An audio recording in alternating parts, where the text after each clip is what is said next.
Hello! Ngayon ay talakayin na natin ang mga iba't ibang aggravating circumstances na naka-enumerate sa Article 14 ng ating Revised Penal Code. Medyo mahaba-haba ito, marami-rami ito kasi umabot sa 21 ang mga enumerations ng aggravating circumstances. So anyway, natalakay naman na natin kung ano ba ang ibig sabihin ng aggravating circumstances. So hindi na siguro natin kailangang pahabain ang discussion ng bawat isa. Titingnan lang natin kung hanggang ilan yung makaya nating i-discuss ng mga aggravating circumstances sa isang video. Titingnan lang natin na hindi humaba masyado yung video natin at gagawin pa rin natin itong series hanggang sa matapos natin talakayin ang mga aggravating circumstances na nakapaloob sa Article 14 ng ating Revised Penal Code. Okay? So, ang pinakaunang aggravating circumstance na naka-mention sa Article 14 ng ating Revised Penal Code ay that advantage be taken by the offender of his public position. So, ito, magiging aggravating circumstances kung circumstansya or magpapalala sa isang krimen kung halimbawang ang offender or yung akusado or yung taong inaakusahan ay ginamit niya ang kanyang posisyon para makomit ang isang krimen.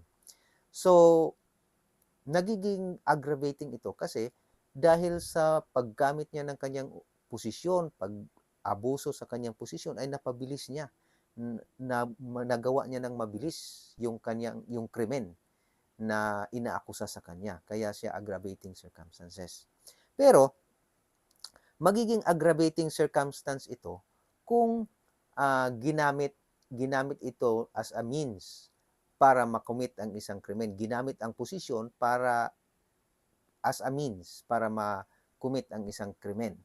Pero kung yung pag-abuso ng posisyon is a crime itself, hindi siya magiging aggravating circumstance. Katulad na lang halimbawa ng mga corrupt practices na naka-enumerate or pinaparusahan sa ating Anti-Graft and Corrupt Practices Act, di ba, nakalagay doon na karamihan sa mga corrupt practices doon na pinaparusahan sa Anti-Graft and Corrupt Practices Act ay yung mga acts ng pag-abuso ng kapangyarihan, paggamit ng posisyon para makapangurakot, para makakuha ng komisyon sa mga government projects, makapanghingi ng mga percentage sa anumang mga projects or mga proyekto ng gobyerno.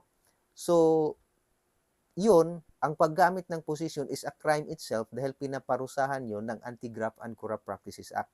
So, dahil kung krimen na siya, mayroon ng batas na tinuturing yun na isang krimen at pinaparusahan, hindi na siya makonsidered as aggravating circumstance.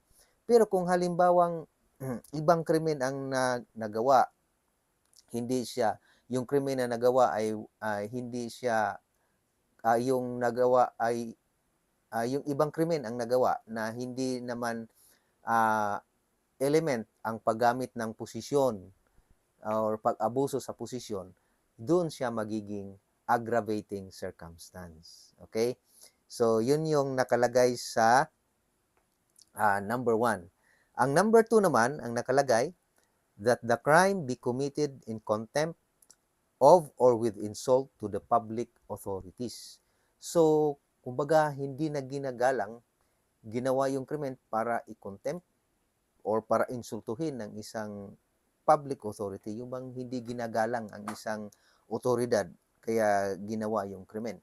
Pero meron ding ibang act itself na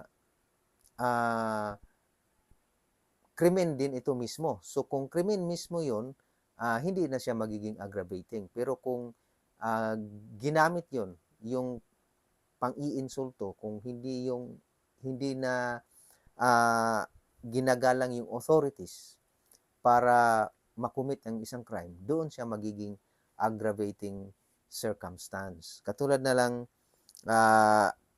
halimbawa ng yung direct assault, 'di ba? Yung direct assault, krimen 'yon.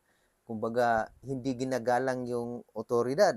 Halimbawa, yung pulis na gumagawa ng kanyang trabaho ng laban, nilabanan ng kriminal o nung akusado na kanyang hinuhuli. So, direct assault 'yon. Kaya hindi na to ma-considered as ma-absorb na ito siya, itong in contempt with or insult to the public authorities. So, halimbawa, isang barangay official, isang may public authority siya, tapos sinampal siya ng isang tao sa harap ng maraming tao. So, hindi ginagalang yung kanyang authority. Yun yung magiging considered yun as uh, aggravating circumstance. Kumbaga, hindi naman siya, kahit hindi siya, nung time na yon na sinampal siya, hindi siya in the performance of his duty, halimbawa. Naglakad lang siya, hindi naman siya naka-perform, pero siya yung authority, siya ang halimbawa ng barangay captain, barangay chairman, tapos hindi na siya ginagalang yung kanyang pagiging authority, sinampal siya. So, yun ang mako-consider yun as uh, aggravating circumstance. Okay? Tapos, ang pangatlo naman, that the act be committed with insult or in disregard of the respect due to the offended party on account of his rank, age, or sex, or that it be committed in the dwelling of the offended party if the latter has not given provocation. Okay, so yun, uh, magiging aggravating circumstance din yan kung halimbawang uh, ginawa yung isang krimen with disregard sa respeto na karapat-dapat sa isang tao dahil sa kanyang ranggo, sa kanyang edad, at sa kanyang sex, or that committed in the dwelling of the offended party if the latter has not given provocation. Okay, madalas natin maririnig ito, di ba? Na nasa pamamahay kita, kaya uh, hindi mo ako pwedeng gawa ng ganyan, nasa pamamahay ka, magiging aggravating yan, magpapalala yan. Pero, magpapalala lang yon kung the crime is committed in the dwelling place, doon sa tirahan ng offended party, yung nagiging biktima, kung wala naman siyang binigay na provocation. Kumbaga, nilusob lang siya, wala naman siyang ginawang, pinuntahan siya sa bahay.